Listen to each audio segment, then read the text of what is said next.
Ayan, naglilinis-linis muna siya dito sa aming mini garden. At itong aming vintage na garden table. Alam mo ba maganda yung story ng ano na yan, ng aming garden table na yan. Kasi dati, naghahanap kami ng vintage talaga na garden table.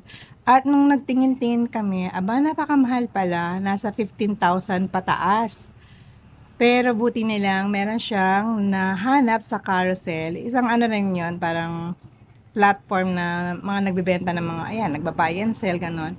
At, ayan nga, nakita niya yan, kulay itim pa yan, tapos talagang parang nakatambak na siya. Tapos, ayun, nakuha niya lang yan ng 3,000. Yung sang buong set na yan.